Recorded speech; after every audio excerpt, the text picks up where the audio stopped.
ஸ்ரீ சிவசங்கரா தேவனே, ஸ்ரீ சிவசங்கரா தேவனே. நாமங்கனாமந்தரே மாதவம் மாதவம் மாதவம் சாந்தரே நாங்கனம் இத்தமா கல்பிதே மண்டலே மத்யகம் சஞ்சனோ வேணுனா தேவகீ நந்தன அங்கனாமங்கனாமந்தரே மாதவம் மாதவம் மாதவம் சாந்தரே நாங்கனம் இத்தமா கல்பிதே மண்டலே மத்யகம் சஞ்சனோ வேணுனா Devaki Nandana Krishna Krishna Krishna Krishna Krishna Krishna Hare Krishna Krishna Krishna Krishna Krishna Krishna Krishna Hare Krishna.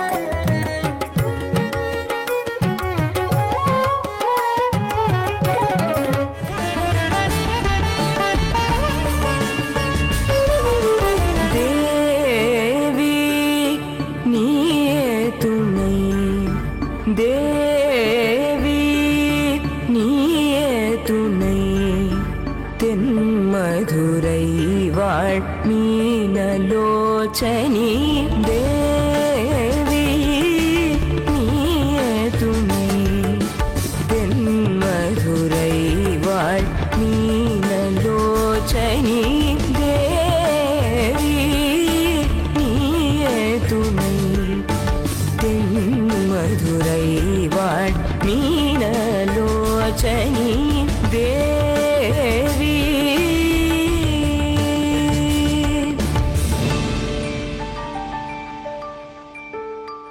Shankaram Sivashankaram. Question from Govindan sir. Srimad வேதாந்த தேசிகர் திருமலை வெங்கடேச பெருமாள் கோவிலின் தெய்வீக மணியின் அவதாரம் என்றும், அதனால்தான் திருப்பதியில் சுவாமியின் கருவறையில் மணி இல்லை என்றும் கூறப்படுகிறதே, இது சரிதானா? இந்த நிகழ்வு பற்றி தெளிவுபடுத்த. ஒவ்வொரு டிவைன் சோலுமே இதுக்கு முன்னால் அதே ஃபார்ம் ஆஃப் கடவுள்கிட்ட அட்டாச் ஆனவங்க தான். அந்த மாதிரி பகவானுடைய கௌஸ்துப மணின்னு சொல்கிறாங்க இல்லையா, அதனுடைய அம்சமாக உலகத்தில் வேதாந்த தேசிகர் வந்தார் அப்படிங்கிறது ஒரு சமய நம்பிக்கை. அதனால் திருப்பதி கோயிலில் ஒரு பெரிய மணி சாமிக்கு முன்னால் போகிற போது அங்கே இருக்கும் இல்லையா, அது அவருடைய ஸ்பிரிட்டினுடைய ஒரு அவுட்லெட் அப்படின்னு நினைப்பாங்க. மணியாக இருந்தால் என்ன, இல்லாகிட்டி என்ன, what difference it makes. There all devotees served God in a bigger way. இப்போ வேதாந்த தேசிகர் இருக்கார், அவர் வந்து ஒரு இவருடைய கிளாஸ்மேட். நம்ம விஜயநகர சாம்ராஜ்யத்துக்கு ராஜகுருவாக இருந்த ஒரு பெரிய மகான் இருக்கார், வித்யாரண்யர்னு பேர். அவரும் இவரும் வேத பாடசாலை ஒன்றா படித்தவங்க. அந்த வித்யாரண்யர் தான் விஜயநகர சாம்ராஜ்யம் இருக்கு இல்லையா, அவங்க ஹம்பி அது இது, அதுக்கப்புறம் நம்ம சிருங்கேரி, இந்த மாதிரி பெரிய கோயில்களெல்லாம் உருவாகிறதுக்கு காரணமாக இருந்தவர். அவர் சொல்கிறார், நீ எங்கிட்ட வந்துடு, எதுக்கு காஞ்சிபுரத்தில் உட்காந்துருக்கேன்னு கேட்குறாரு. இவர் சொல்கிறாரு, காஞ்சிபுரத்தில் நான் புளிசாதம் சாப்பிட்டு உட்காந்துருக்கேன், அங்கே வந்து பாயசம் சாப்பிட்றதுக்காக வந்து என்னுடைய இண்டிபெண்டன்ஸை நான் இழக்க விரும்புகிறேன் அப்படின்னு சொல்லி ரெஃப்யூஸ் பண்ணவர். அந்த அளவுக்கு நல்லவர். அவரை பரீட்சித்து பார்க்கணுங்கிறதுக்காக ஒரு ஊமையை அனுப்புகிறாங்க, கல்யாணத்துக்கு காசு இல்லை அப்படின்னு. அந்த அம்மாக்கிட்ட கேட்குறாரு இவர், மகாலட்சுமி இருக்கா இல்லையா, பெருந்தேவி தாயார் சொல்கிறா, இவன் பரம தத்திரம் பிடிச்சவன், இவனுக்கு இந்த ஜென்மத்திலே பணக்காரனாக இருக்க முடியாது. இல்லைம்மா, அவங்க எனக்கு பரீட்சை வச்சுருக்காங்க அப்படின்னு. சரி, அவனை கோணி பிடிக்க சொல்லு, கோணியில் எவ்வளோ நிற்கிதோ அது அவனுக்கு, கீழெல்லாம் போயிடுச்சுன்னா அது அவனுக்கு கிடையாதுன்னு. சரி, நீ பேராசையில் கோணியை பிடிக்கிறான். அந்த ஒரு பாட்டெல்லாம் பாடி மகாலட்சுமியை ப்ளீஸ் பண்ண உடனே நிறைய வருது. இவன் கோணி இப்படி இப்படி பிடிச்சி எல்லாம் கீழே போயிடுது, கொஞ்சம் தான் வருது. இதுதான் உனக்குன்னு அவனுக்கு கொடுத்தாரு. இது காஞ்சிபுரத்தில் நீங்கள் இன்றைக்கி கூட அந்த தாயார் சந்நிதிக்கு போகிற போது செவுத்தில் எழுதி வைப்பாங்க, இந்த இடத்துல தான் இந்த நிகழ்ச்சி நடந்தது அப்படின்னு சொல்லிட்டு. ஸோ இந்த உலகத்தில் வருகிற எல்லா மகான்களுமே இதுக்கு முன்னால் கருவிலே திருவுடையாருன்னுவாங்க, பிறக்கிற போதே தெய்வீகமான விஷயங்களுக்காக உலகத்தில் பிறந்திருப்பாங்க. சில பேருக்கு லௌகீகமான விருத்திகளில் இன்ட்ரெஸ்ட் இருக்கும், சில பேர் லௌகீக விருத்தியில் இன்ட்ரெஸ்ட் இல்லாமல் அவங்க போக்கில் கடவுள்கிட்ட கான்சன்ட்ரேட் பண்ணிவிட்டு கைங்கரியம் பண்ணிகிட்டு இருக்கணும்னு நினைக்கிறவங்களாம் இருந்திருப்பாங்க. வேதாந்த தேசிகர் வைணவத்தில் ராமானுஜர் மாதிரி ஒரு பெரிய தலை, வைஷ்ணவத்தில் ரொம்ப பெரிய அளவில் அக்செப்ட் பண்ணக்கூடியவங்க நம்மாழ்வார், வேதாந்த தேசிகர், ராமானுஜர் 3 பேர்.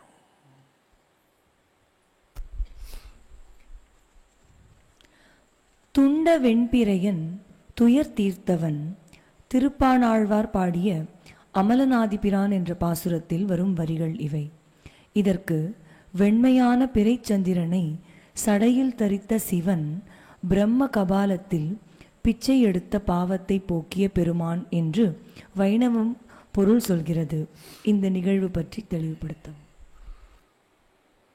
அவர் தன்னை தாழ்ந்த குலத்தில் வந்தவர் என்பதனால கோயிலுக்குள்ளேயே வராமல் காவேரிக்கு அக்கறையில் இருந்து ஸ்ரீரங்கத்தில் சாமியை கும்பிட்டு இருந்தவர்.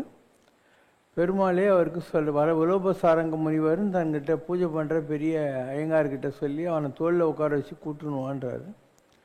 அப்போது கடவுளை பார்க்குறான். பார்த்த உடனே அவனுக்கு அமலநாதிபிரான்னு ஆரம்பித்து 18 பாட்டு பாடுறாரு. அதில் அண்டர்கோன் அணியரங்கனை கண்ட கண்கள் வேறொன்றை காணாவே, எல்லாருக்கும் மேலே இருக்கக்கூடிய இந்த ரங்கநாதனை கண்ட கண்கள் வேறொன்றை பார்க்காது அப்படின்னு சொன்ன உடனே அவருடைய உயிர் கடவுள்கிட்ட 2.5 கலந்து போச்சு அப்படிங்கிறது தான் கதை. ஸோ அந்த 18 பாட்டில் இந்த வரிகள் வரும். என்னது? துண்ட வெண்பிறையன் பிறைன்னா உங்களுக்கு தெரியும். அப்போ பிறை சந்திரன் துண்டாக காட்சியளிக்கின்ற அப்படின்னா துண்டாக காட்சியளிக்கின்ற பிறைக்கு சொந்தக்காரன் வெண்பிறையன். அஞ்சிறைய வண்டுவாழ் பொழில் சூழ் அரங்க நகர் மேய அப்பன். வண்டுகள் எல்லாம் ரீங்காரம் இடுகிற குளங்கள்லாம் நீர்நிலைகள்லாம் இருக்கக்கூடிய ஸ்ரீரங்கத்தில் இருக்கக்கூடிய தகப்பனை போன்றவன் அர்த்தம். இதெல்லாம் ஒரு புகழ்ச்சியில் சொல்கிற வார்த்தைகள் தான் இல்லையா? இவங்க போய் உட்காந்துட்டு வண்டு ரீங்காரம் பண்ணுறதெல்லாம் காதில் கேட்டுன்னு உட்காந்துருந்தாங்களா என்ன? சொல்கிறது தான் எல்லாம். ஒவ்வொன்றுத்துக்கும் ஒரு கற்பனை, ஒரு பொய்டிக்கல் லைசன்ஸும் சொல்லுவாங்க. அந்த இயற்கை காட்சிகள் நிறைந்த ஸ்ரீரங்கம் அப்படின்னு நீங்கள் எடுத்துக்கலாம். அதுக்கு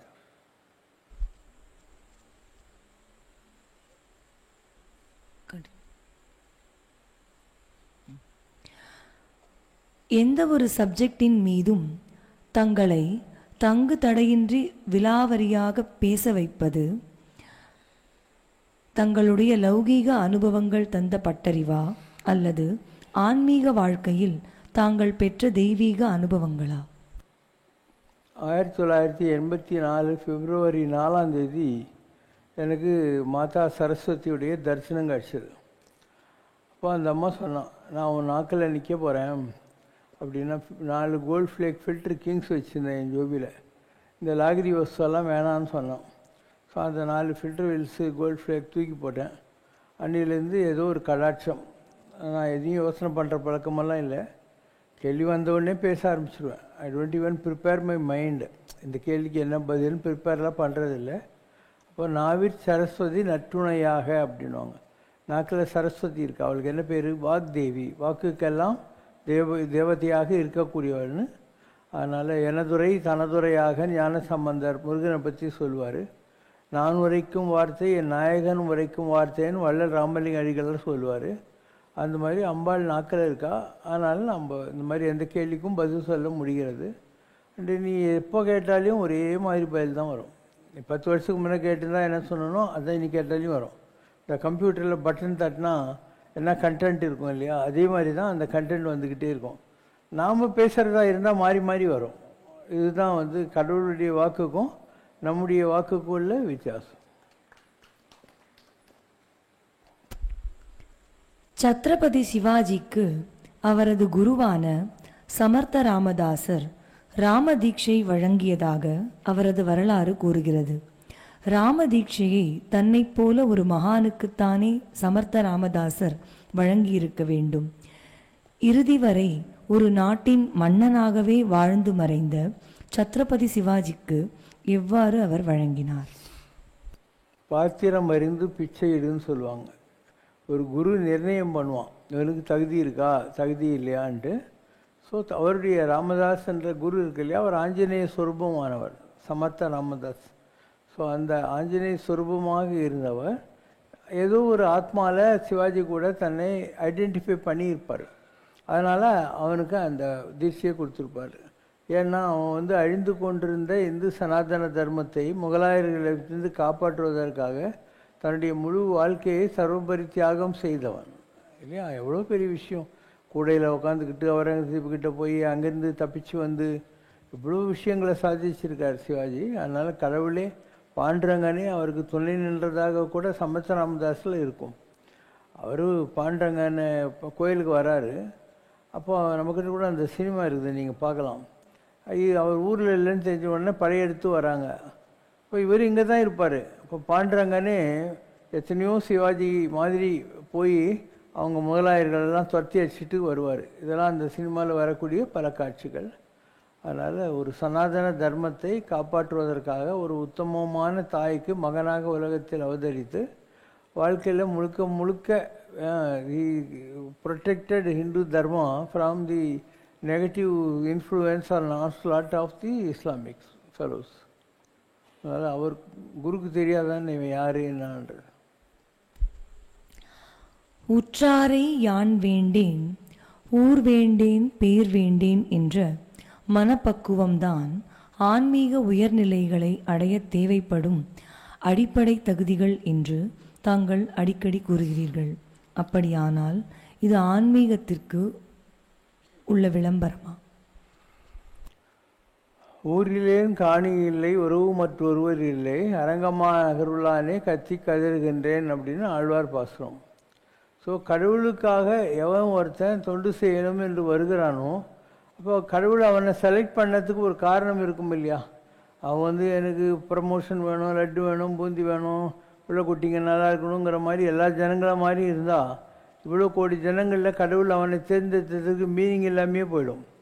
அதனால் கடவுளை தவிர ஒன்றுமே வேணாம் அப்படின்னு யார் இருக்காங்க, அப்படிப்பட்டவனுக்கு கடவுளுடைய அந்த கான்ஃபிடென்ஷியல், இப்போ ஒரு ஆஃபீஸில் வேலை செய்கிற போது கான்ஃபிடென்ஷியல் செக்ரட்டரின்னுவாங்க, அந்த மாதிரி பகவானுக்கு வேலை செய்கிறதுக்கு கடவுளுடைய நம்பிக்கைக்கு உரியவராக இருக்கக்கூடிய ஒரு குவாலிஃபிகேஷன் ஆகிறதுக்கு இது ஒரு காரணம். அவங்க அந்த பவரை மிஸ்யூஸ் பண்ண மாட்டாங்க, அப்யூஸ் பண்ண மாட்டாங்க. கடவுளுக்காக முழு நேரம் திங்க் பண்ணி கடவுளுக்காக வலிப்பாங்க. கடவுளையே ஒரு அப்பாவா அம்மாவா ஃப்ரெண்டா ஏதோ ஒரு ரிலேஷன்ஷிப்பில் வச்சுக்கிட்டு இந்த உலகத்தில் வாழ்ந்து கொண்டிருக்கிறவர்கள் அர்த்தம். ஸோ ஊரும் இல்லை, பேரும் இல்லை, எதுவும் இல்லை, உறவு மற்றொருவர் இல்லை, அரங்கமா நகருளானே கத்தி கதறுகின்றன்ற மாதிரி கடவுளை தவிர வேறு எண்ணங்கள் இல்லாமல் வாழக்கூடியவர்கள் இந்த மாதிரி கடவுளிடத்தில் வேலை செய்கிறாங்க. இப்போ சிவசங்கர் பாபா இருக்கார், எனக்கு என்ன ரிலேஷன்ஷிப்ஸ் எல்லாம் இருக்குது, ஒன்றும் கிடையாது. But I will care for all the people who come to me இல்லையா. அப்போ நாம் ஸ்வீட்டு வந்துச்சு அப்படின்னு சொல்லி அதோ இது பண்ணக்கூடாது. யாரையாவது கூப்பிட்டு எல்லாருக்கும் கொடுத்துட்டுவான்னு சொல்லணும். யாரோ டான்ஸ் ஆட போகிறாங்க, அவங்களுக்கு வரப்போதே கிஃப்டெல்லாம் ரெடி பண்ணி கொண்டு வரணும். இது மாதிரி எல்லாத்துக்கும் ஒரு பகுத்துண்டு பல்லுயிர் ஓம்புதல் நூலோர் தொகுத்தவற்றுள் எல்லாம் தலைன்னு கேரிங் அண்ட் ஷேரிங்னுவாங்க. மற்றவங்களுக்காக கேர் பண்ணுறதும் தன்கிட்ட இருக்கிறத மற்றவங்களுக்கு கூட ஷேர் பண்ணிக்கிறதும் தான் உயர்ந்த நிலை. ஸோ அதுதான் நம்ம செய்கிறோம். So you will not be interested. இதெல்லாம் இருக்கும், எல்லாமே இருக்கும், எல்லாமையாக இருக்கும். இவ்வளோ பெரிய ஆர்கனைசேஷன் நடத்துகிறோம், நமக்கு அதிலெல்லாம் இன்ட்ரெஸ்ட் இருக்காது இல்லையா. We should know. ஆனால் அட்டால் அளவறிந்து உண்க அப்படின்வாங்க. அளவாக சாப்பிடு and you keep yourself fit and serve காட்னு அர்த்தம். சும்மா யாரோ கொண்டாந்து கொடுக்குறாங்கன்னு சொல்லி எல்லாத்தையும் இல்லாத புதுக்குன்னு சாப்பிட்டு நடக்கிறது கூட முடியாது உட்காந்துருந்தா என்ன பிரயோஜனம். நிறைய மகான்கள் அந்த தவறை செஞ்சிடறாங்க. இருந்த இடத்த விட்டு நகர மாட்டாங்க, ஃபிசிக்கலாக கேர் பண்ண மாட்டாங்க. இப்போ உளுந்தூர்பேட்டை சங்கர்லிங்க சித்தர்லாம் ரொம்ப பெரிய நிலை. ஆனால் அவர் இருந்த இடத்த விட்டு நகராத அங்கேயே உட்காந்து அவருக்கு ஜேமாகி போச்சு இந்த மூட்டெல்லாம். அதனால் அங்கே தான் உட்காந்துப்பார். இவ்வளோ ஹியூஜாக ஒரு பாடி வச்சுன்னு உட்காந்துருப்பார். அதனால் இப்போ ராம் சரத்குமார் சாமி திருவண்ணாமலையில் இருந்தார். அவர் கேரே பண்ண மாட்டார், குளிச்சுட்டே கிடையாது. அவர் சும்மா மூஞ்சில் இப்படி துவச்சிக்கிட்டு மீசை இப்படி பண்ணிவிட்டு தாடி இப்படி பண்ணிட்டு உட்காந்துருப்பார். ஸோ லாஸ்ட் டேஸில் because it did not care for his body, அவருக்கு யூரினரி ட்ராக்கில் கேன்சர் வந்துட்டு கஷ்டப்பட்டார் இல்லையா. என்ன தான் மகான் இருந்தாலையும் ஆத்மா வேறு உடம்பு வேறு தான். இங்கே இதுக்கிட்ட உளுந்தூர்பேட்டை பக்கத்தில் திருவண்ணாமலை கிட்ட ஒரு சாமியார் இருந்தார், கருமாரிப்பட்டி சாமியார்னு பேர். அவரும் அப்படி தான் பூண்டி மகானுடைய கிரேஸில் அவருக்கு ஏதோ திருவண்ணாமலையில் அருள் கிடச்சி ஒரு நாள் தினமேலே உட்காந்துட்டார். தினமேலே உட்காந்துட்டு 12 வருஷ காலம் சாப்பிட மாட்டார், தண்ணி குடிக்க மாட்டார், ஒன்றும் பண்ண மாட்டார். கடைசியில் அவருக்கே உடம்பு சரியில்லாமல் போயிட்டு வந்து சஃபர்டி லாட்டு டியூப் வச்சு தான் ஒன்றுக்கு போயின்னு இருந்தது. நிறைய மகான்கள் செய்கிற தவறு என்னென்னா, அந்த ஆத்மாவினுடைய சந்தோஷத்தில் இருக்கிற போது உடம்பை பற்றி கவலைப்பட மாட்டேன்றாங்க. நிறைய பேர் தான் பண்ணுவாங்க. காஞ்சி பரமாச்சார் இருந்தார், அவர் கூட அவரை பற்றி கேர் பண்ணதில்லை.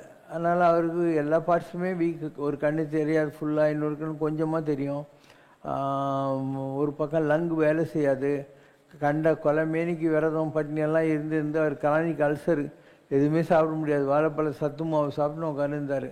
ஸோ எவ்வளோ பெரிய மகானாக இருந்தாலையும் அவங்க செய்கிற தவறு இது தான். ஏதோ ஒரு வகையில் அவங்க உடம்பாரழியின் உயிராரழிவர், உடலுக்குள் உத்தமன் உருபொருள் கண்டேன், எனவே உடலை ஓவாது ஓம்புகின்றேனே அப்படின்னு உடம்பை கேர் பண்ணும். சித்தார்த்தனாக இருந்தவர் கடவுளை தேடி போகிறாரு. போகிற போது 48 நாள் கொலைப்பட்டினி இருக்கார். எப்போ பாரு அவருக்கு பசி தான் ஞாபகத்துக்கு வருது. என்னடா இது, அழகான பொண்டாட்டி மகனை அரண்மனை எல்லாம் விட்டு வந்துட்டு நம்ம சோத்தை பற்றி யோசனை பண்ணிட்டு இருக்கமேன்னு தோணுது. அப்போது ஒரு மியூசிக் பார்ட்டி அந்த காட்டு வழியாக போகிறாங்க. டொயின் டொயின்னு சித்தார் வாசிச்சுக்கிட்டு போகிறாங்க. அவங்க பாடுற பாட்டு என்ன, இந்த சித்தாரினுடைய கம்பிகளை மீட்டா விட்டால் மியூசிக் வராது, ரொம்ப மீட்டிட்டா கம்பி அருந்துரும் அப்படின்னு பாடின்னு போகிறாங்க. உடனே ஐ காட் த ஆன்சர்னு இவர் சாப்பிட ஆரம்பிச்சிடறார். கூட இருந்தவங்கெல்லாம் என்னன்றாங்க, அவங்க சொன்னாங்க இல்லையா, அதுதான் இந்த உடம்பை அளவாக சாப்பிட்டுன்னுட்டு மியூசிக் வரும், அப்போ தான் ரொம்ப சாப்பிட்டாக்கா அந்த கம்பி அருந்து போகிற மாதிரி உடம்பு எதுக்கும் உதவாது அப்படின்னு புரிஞ்சுக்கிட்டேன், அதனால் நான் சாப்பிடுவேன் அப்படின்னாரு. இப்போ வாழ்க்கையில் அவங்கவுங்களுடைய அனுபவங்கள் மூலமாக அவர்கள் சில பாடங்களை கற்றுக்கொள்கிறார்கள், எது கரெக்டு எது கரெக்டு இல்லைன்ட்டு.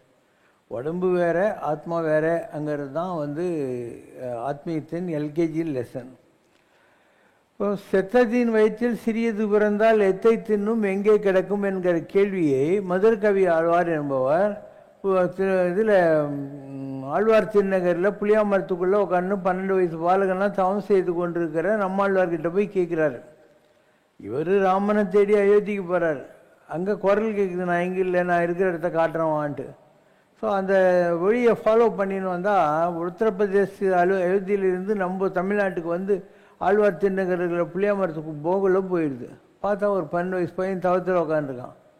அப்போ மதுரகவி ஆழ்வார், என்னடா நம்ம ராமரை தேடி போனோம், ராமர் நான் இருக்கிற இடத்த காட்டுறேன்னு சொல்லி இங்கே கொண்டாந்து விட்டுக்கிறாரேன்ட்டு. இந்த ஆள் ஏதோ பொழுது போகாது விளையாடி இருக்கிற பையனா, எல்லாம் ஞானியாக பார்க்கலான்ட்டு ஒரு சின்ன கல் எடுத்து அந்த உடம்பு மேலே போடுறாரு. உடம்பு இப்படின்னு உயிரோடு தான் இருக்கிறான். அதுக்கடுத்து இவன் வந்து குறும்பு பண்ணுறானா இல்லை ஞானியாக பார்க்கலான்ட்டு கேள்வி கேட்குறார். செத்தத்தின் வயிற்றில் சிறியது பிறந்தால் எத்தை தின்னும் எங்கே கிடக்கும். இந்த உடம்பு இருக்கு இல்லையா, இது செத்து செத்து பிறக்கிறது.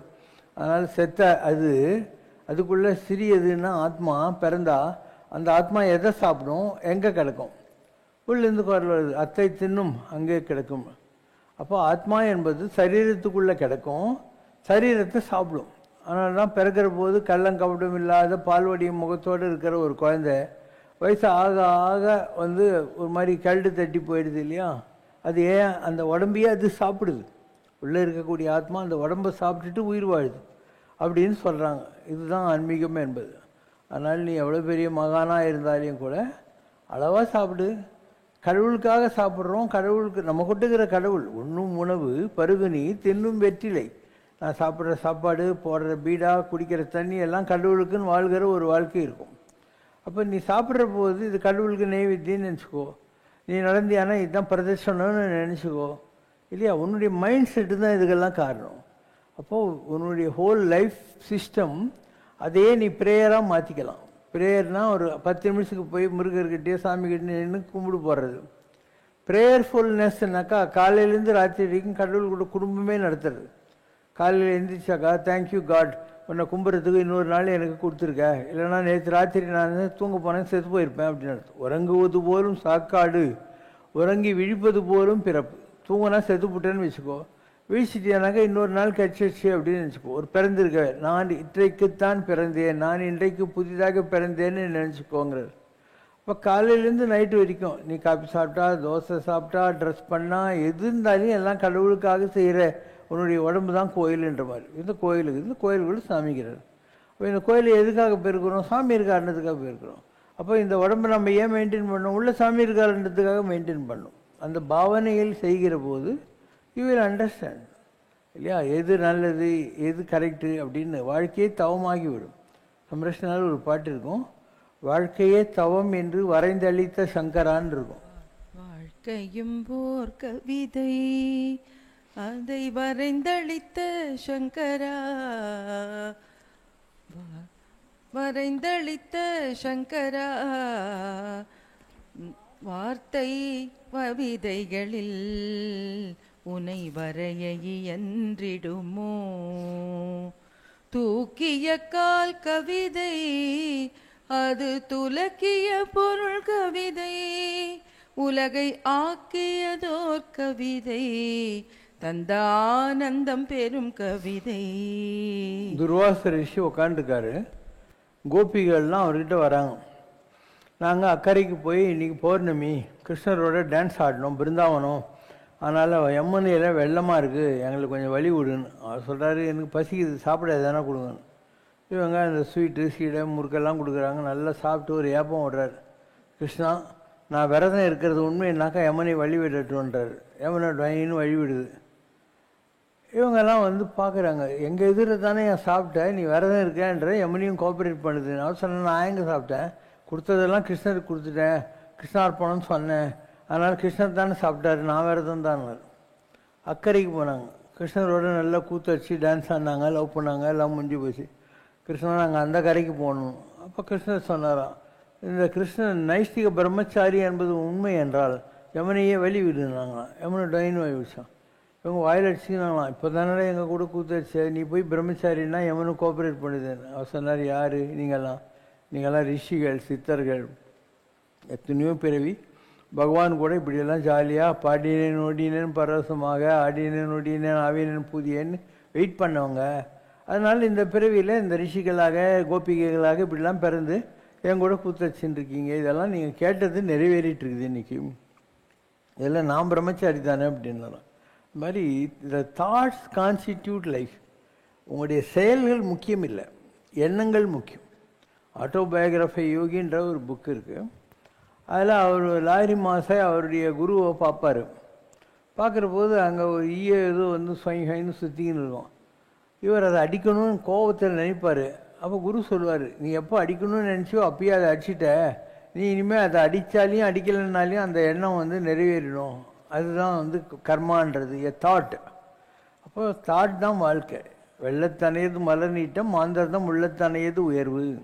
அதனால் மனிதர்கள் எதெல்லாம் நினைக்கிறாங்களோ, மனுஷனுக்கு என்ன பேர் மனுஷா அப்படின்னா திங்கிங் மிஷின் அர்த்தம். அதனால் நீ எதை நினைக்கிறியோ அதெல்லாம் ஆக்ஷன் தான். வெள்ளத்தனையது மலர் நீட்டம் மாந்தர்தான் உள்ளத்தனையது உயர்வு. அதனால் உள்ளுவதெல்லாம் உயர்வு இல்லை, மற்றது தள்ளினும் தள்ளாமல் இருக்குது. நீ நினைக்கிறதே நல்லது நடந்தால் நடக்குது, நடக்கலாம் பரவாயில்ல, அதை பற்றி நீ கவலைப்பட தேவையில்லை அப்படின்னு அர்த்தம். A physical act is not at all relevant in the sadhana path. A physical act is not relevant. It is a spiritual thought which constitutes your progress spiritually. உடம்புக்கு அதுக்கும் சம்பந்தம் கிடையாது. உடம்புனா மசதி வந்தால் தும்முது, வாந்தி எடுக்குது, பாத்ரூம் போகுது, ஒன்றுக்கு போகுது, இது ஒரு மேட்ரா இல்லையா? அதுக்கு ஆன்மீகத்துக்கு என்ன சம்பந்தம்? அதனால் மக்களுக்கு அந்த எண்ணங்கள் தான் வாழ்க்கைங்கிறது புரியாது. இந்த எண்ணங்களை நீ வந்து கோர்வைப்படுத்திட்டியானாக்கா, இப்போ மனமது செம்மையானால் மார்க்கங்கள் செம்மையாகும். மனமது செம்மையானால் மந்திரங்கள் ஜபிக்க வேண்டாம். மனமது செம்மையானால் வாசியை நிறுத்த வேண்டாம். அப்போது வாசியும் தேவைன்னா யோகம் மூச்சு பிடிக்கிறது அதெல்லாம் தேவையில்லை, மந்திரம்லாம் ஜபிக்க தேவையில்லை, மனசு சுத்தமாக பண்ணு. அப்போ மனதுக்கண் மாசு இளநாதல், மனசில் எந்த கல்மிஷம் இல்லாமல் சுத்தமாக இருக்கு இல்லையா, அது அனைத்து அரண் ஆகுல நீரப்பெற. எல்லா தர்மங்களை விட அதுதான் பெருசு. நீரப்பிற மற்றதெல்லாம் இரலவெண்ட்டு, அதை பற்றி நீ அழட்டிக்க தேவையில்லை அப்படின்னு அர்த்தம். ஸோ உங்களுக்கு இதெல்லாம் புரிகிறது ரொம்ப கஷ்டம். ஓ பாலபிரம்மச்சாரி அப்படின்னு ஒரிசாவில் ஒரு சாமியார் இருக்கார். அவர்கிட்ட ஒரு 700 வருஷம் 500 வருஷத்துக்கு முன்னால் இருக்கிற ஒரு ஓலை இருக்குது. அதில் நான் எனக்காக யாரோ போய் படித்தாங்க, ஞாபகம் இல்லை எனக்கு. அப்போ அதில் வருது, இவர் குரு இஸ் எ பாலபிரம்மச்சாரின்னு. அது எப்படி என்ன சொல்லலாம்? நான் தான் கல்யாணம் ஆகி எனக்கு ஒரு பையன் பொண்ணெல்லாம் இருக்கிறாங்களே, இப்போ என்னையும் பாலபிரம்மச்சாரின்னு சொல்கிறாரு. இந்த உடம்புக்கான உறவுகளை பற்றி அவங்களுக்கு கவலை இல்லை, இந்த ஆத்மா அப்படிங்கிறது. அப்போ ஆத்மாவில் யார் இருக்கிறாங்க? ஐயப்பசாமி இருக்கார். ஐயப்பசாமி யார்? பிரம்மச்சாரி தானே. சின்ன வயசுலேயே தவத்துக்கு போய் உட்காந்து ஜோதியாக உட்காந்துருக்காரு. அதனால் இதெல்லாம் உங்களுக்கு புரியறதுக்கு நாளாகும். நீங்கள் இந்த உடம்பை பெரிய விஷயம்னு நினச்சின்னு இருக்கீங்க. உடம்பு ஒரு மண்ணாங்கட்டியும் கிடையாது. இது என்ன இது ஒன்றுக்கு போய் சாணி போட்டு ஒரு நாள் சுடுகாட்டில் சாக போகுது. அதனால் உடம்புன்றது ஒரு பெரிய விஷயமே இல்லை. இந்த உடம்புக்குள்ளே இருக்கிற ஜோதி தான் முக்கியம்.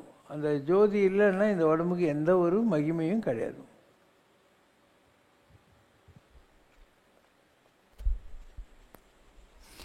Question from Madhu Yezhil. When we worship in front of the idols, it feels like getting drawn towards physical forms. How do we worship the luminous form of God? Luminous form அப்படிங்கிறது நீ luminous ஆனால் தான் உனக்கு புரியும். அது வரைக்கும் உனக்கு இதெல்லாம் தேவைப்படும். இப்போ நீ தலையை வாரிக்கணும், ஒரு கண்ணாடி தேவைப்படுது இல்லையா? ஒரு கண்ணாடி பார்த்தானே நீ தலை வாரிக்கிற, எப்படி ட்ரெஸ்ஸுக்கு போட்டு வச்சுக்கிறோமா இல்லையான்னு பார்க்குறீங்க. அதனால் நீங்கள் ஒரு உயர்ந்த நிலையை ஆன்மீகத்தில் அடைகிற கால பரியந்தம் உங்களுக்கு இந்த எக்ஸ்டர்னல் வழிபாடு தேவைப்படும். ஒரு குழந்தை இருக்குது, அதுக்கு நடவண்டி தேவைப்படும், கராலர்ன்னுவாங்க. அதை வச்சுக்கிட்டு தான் அது குழந்தை வாக்கிங்கெல்லாம் போகும். கராலரில் இப்படி தள்ளின்னு போகிற கராலுங்கிறது அது கீழே விழாதுக்கிறதுக்காக ரவுண்டாகிற கராலரும் இருக்குது. இப்போ நீங்கள்லாம் கேளம்பாக்கத்தில் கராலரில் வச்சுக்கிட்டு போனீங்கன்னா கல் எடுத்து அடிப்பாங்க. ஆனால் ஆரம்ப காலத்தில் உங்களுக்கு இந்த விக்கிரக வழிபாடெல்லாம் தேவைப்படும். It's like a crawler for you to learn walking. And இப்போ எப்படி உங்களுக்கு நடவண்டி தேவைப்படாதோ உங்களுக்கே நடக்க தெரிஞ்சிச்சு. அந்த மாதிரி ஒரு குறிப்பிட்ட காலத்தில் நீ கோயில், சிலை, காகிதம், கல் இதெல்லாம் கட்டிக்கிட்டு அழுவாமல் கண்ணை மூணாவே உனக்கு இஷ்ட தெய்வமான பிள்ளையாரோ, முருகரோ, ராமரோ, சிவனோ யாரோ ஒருத்தர் உன் மைண்டில் வரணும். ஸோ அந்த மாதிரி வந்தால் அந்த பூஜையே பூஜை தான். You need don't require a place or something to go there. எதுவுமே உனக்கு தேவைப்படாது. ஆனால் அந்த நிலையை அடையிற வரைக்கும் இதெல்லாம் தேவைப்படும். இந்த கல், காகிதம் இதெல்லாம் தேவைப்படும். குழந்தை நட வேண்டிய ஞாபகம் வச்சுக்கோ, உனக்கு புரிஞ்சிடும். நட்ட கல்லை சுற்றி வந்து 4 புஷ்பம் சாத்தியே சுற்றி வந்து மொனமொனென்று சொல்லும் மந்திரம் ஏதடா நட்ட கல்லு பேசுமோ நாதன் உள்ளிருக்கையில் சுட்ட சட்டி சட்டுவோம் கரிச்சுவை அறியுமோ. பாத்திரத்தில் நீ வத்த குழம்பு வச்ச, இந்த வத்த குழம்பு எப்படி இருக்கும்னு அந்த பாத்திரத்துக்கு தெரியுமா? அந்த மாதிரி உனக்குள்ள சாமி இருக்காரு. அந்த சாமி எப்படி இருப்பாருங்கிறது உன் உடம்புன்ற பாத்திரத்துக்கு தெரியாது, உள்ளகிற சாமிக்கு தான் தெரியும். நட்ட கல்லு பேசுமோ, அந்த கல் நான் பேசவா போது? நாதன் உள்ளிருக்கை, உனக்குள்ள சாமி இருக்கான். அதனால் வெள்ளத்தில் உள்ளானும் வேங்கடத்து மேயானும் உள்ளுவார் உள்ளத்து உடன் கண்டாய் நன்னெஞ்சே. நீ எந்த பார்க்கடலில் கடவுளை தேடுறியோ, திருப்பதி மலை மேலே தேடுறியோ, அவன் நினைக்கிறவங்க உள்ளத்துக்குள்ளெல்லாம் உட்கார்ந்துட்டுருக்கான். ஏன்னா கடை உள் எல்லாவற்றையும் கடந்து உனக்குள் இருக்கக்கூடிய அந்த ஜோதிமயமான இறைவன் தான் கடவுள் என்பது. அதனால் ஆரம்ப காலத்தில் உனக்கு விக்கிரகமெல்லாம் தேவைப்படும். ஒரு நிலைக்கு மேலே விக்கிரகம் தேவைப்படாது. என்ன கண்ணை முன்னாவே அந்த ஃபார்ம் உனக்கு தெரிஞ்சிடும். இப்போ நாங்கள்லாம் பூஜை பண்ணுறோன்னாக்கா, நான் இப்போ கூட முதுக காட்டின்னு தான் உட்காந்துருக்கேன் சாமிக்கு இல்லையா? இப்படி தான் உட்காந்துன்னு இருக்கேன். உனக்கு ஒரு பயம் இருக்கும், என்னது சாமிக்கு முதுக காட்டுறோம், அது காட்டணும். அவ்வையார் ஒரு கோயிலில் போய் பிள்ளையார் நேரில் காலை நீட்டின்னு உட்காந்துருந்தான். ஒருத்தன் வந்து என்ன கேள்வி, உனக்கு மூளை இல்லையா, பிள்ளையாரை நோக்கி காலை வச்சுன்னுக்கிறேன். சரிப்பா பிள்ளையார் எந்த பக்கம் இல்லைன்னு சொல்லு, நான் அந்த பக்கம் காலை நீட்டிக்கிறேன் அப்படின்னு. அது ஹையர் அண்டர்ஸ்டாண்டிங் இல்லையா? பிள்ளையார் எங்கே இல்லை, உலகம் பூரா தான் இருக்கார் அவர். அதனால மக்களுக்கு அவங்கவுங்களுடைய ஹைட்ஸ் வர்ற போது தான் இந்த வழிபாடுங்கிறது என்ன, கடவுள் எப்படி அந்த உட்கலந்த ஜோதியை, ஏதோ ஒரு பாட்டுக்குது பாரு, வள்ளலார்தோ திருமூலர், உட்கலந்த ஜோதியை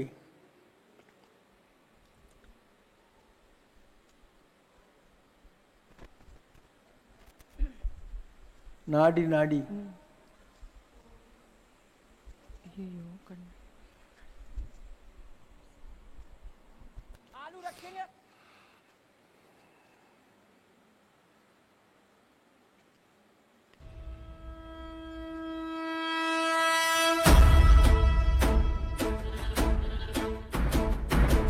ஓடி ஓடி ஓடி ஓடி உட்கலந்த ஜோதியை நாடி நாடி நாடி நாடி நாட்களும் கழிந்து போய் வாடி வாடி வாடி வாடி மாண்டு போன மாந்தர்கள் கோடி கோடி கோடி கோடி எண்ணிறந்த கோடி.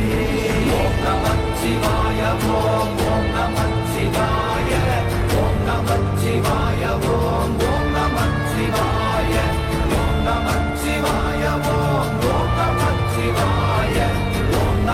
நமச்சிவாய ஓம் ஓம் நமச்சிவாய.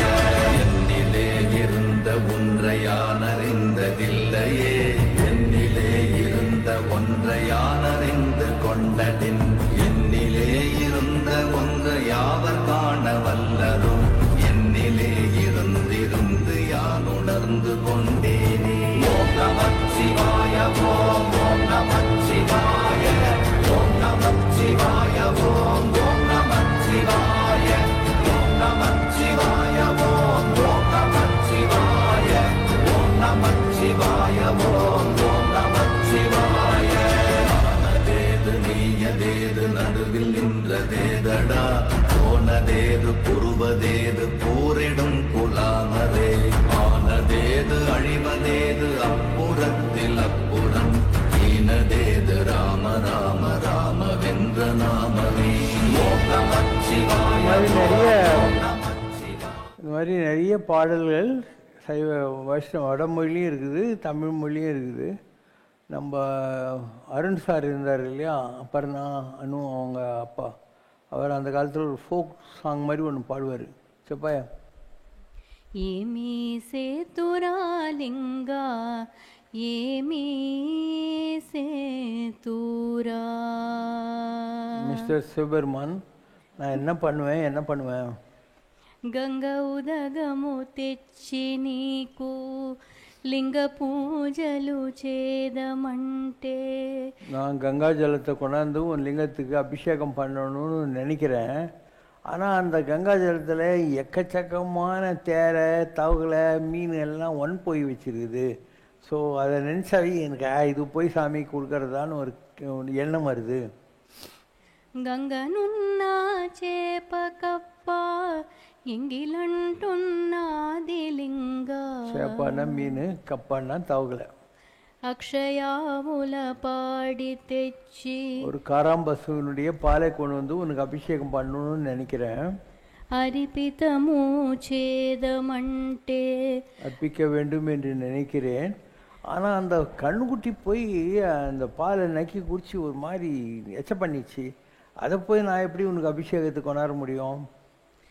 తుమ్మి పువ్వులు తెచ్చి నీకు, நல்ல அழகான பூக்கள் இருக்கு இல்லையா, தும்பை பூக்கள், அதெல்லாம் கொண்டு வந்து நான் உனக்கு பூஜை பண்ணலான்னு நினைக்கிறேன்.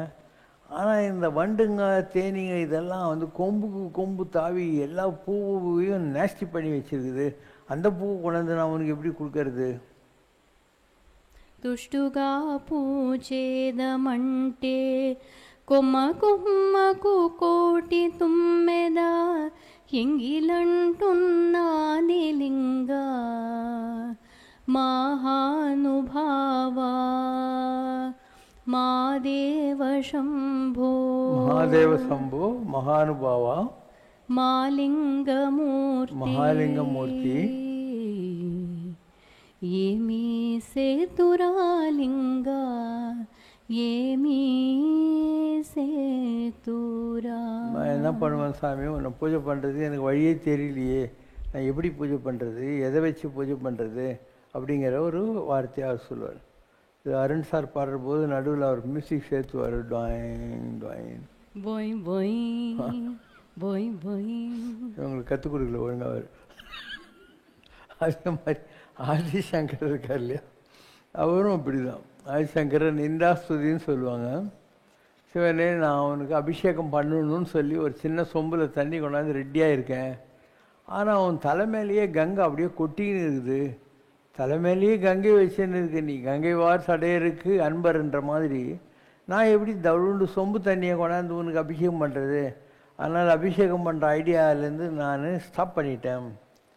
உலகத்தில் இருக்கிற பூ எல்லாம் பார்த்தேன், எல்லாமே நீ படித்தது தான். நான் என்ன 4 புஷ்பத்தை கொண்டாந்து உன் தலையில் போடுறது, இது என்ன ஒரு பெரிய பூஜை? அதனால் அந்த ஐடியாவும் விட்டுட்டேன். இதில் பாடலான்னு நினைக்கிறேன். பார்த்தா நாரதர், தும்புரு இவங்கெல்லாம் வந்து மியூசிக் போட்டு சூப்பராக பாடின்னு இருக்கிறாங்க.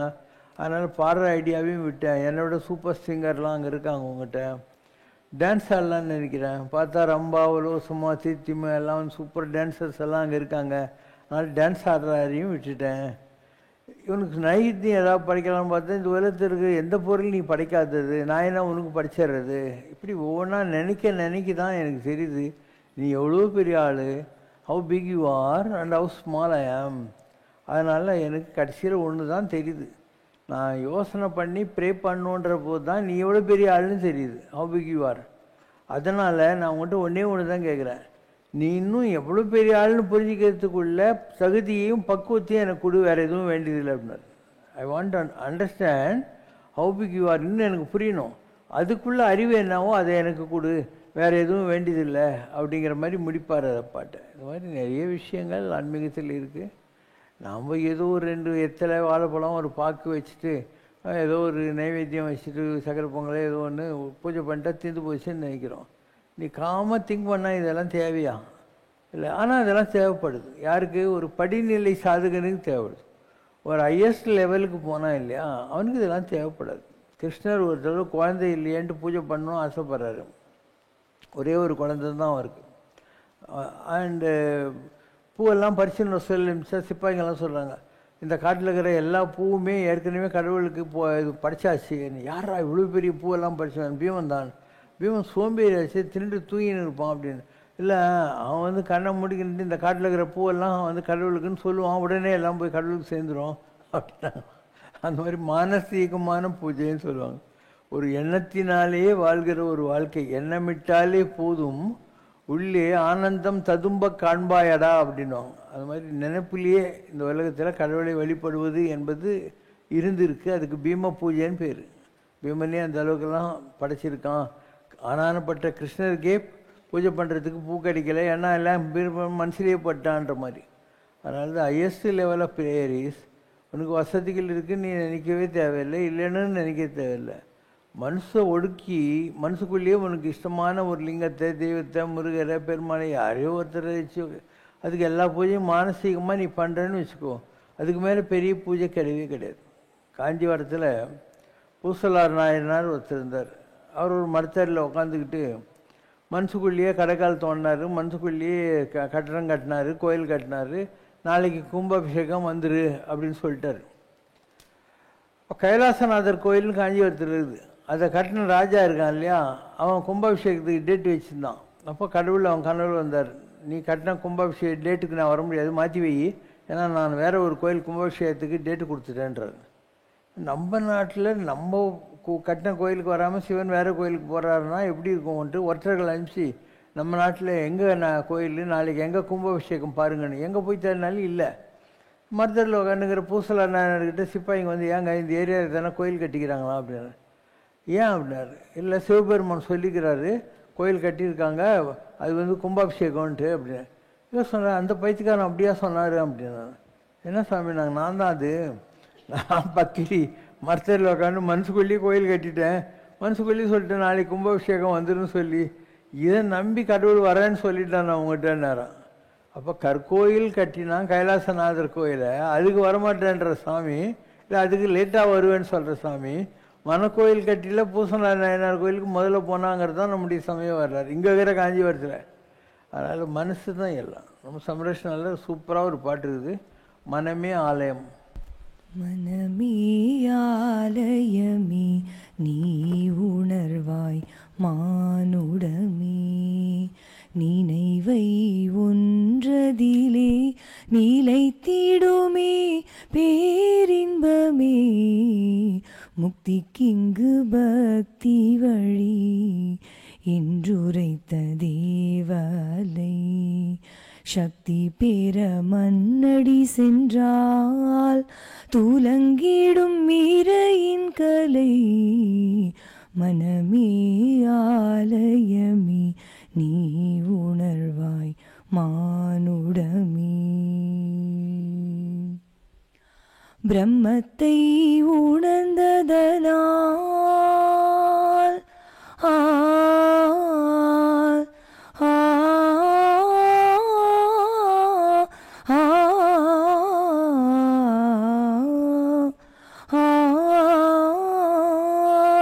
பிரம்மத்தை உணர்ந்ததனால் மோனத்தை நீ ஒலித்தாய், தர்மத்தை அறிந்ததனால் தத்துவத்தில் நீ ஜுவலித்தாய், கர்மத்தை தெரிந்து கொண்டே ஜன்மத்தை வேறறுத்தாய் மர்மத்தை. ஓம் ஜெய் சிவசங்கரரே சுவாமி ஜகத் பரிபாலகரே ஆதி சங்கர அவதாரா அநாத ரக்ஷகரே. ஓம் ஜெய் சிவசங்கரரே.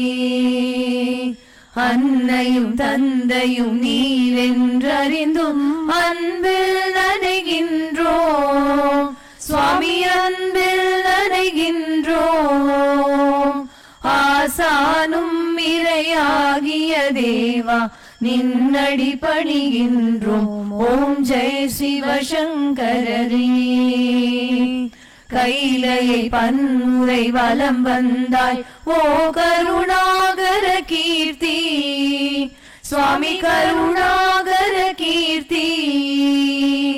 மயிலையில் நின்று வரம் தருகின்றாய் மங்களகர மூர்த்தி. ஓம் ஜெய் சிவசங்கரரே. குறை ஒன்றுமில்லை மறைமூர்த்தி கண்ணா, குறை ஒன்றும் இல்லை கண்ணா, குறை ஒன்றுமில்லை கோவிந்தா.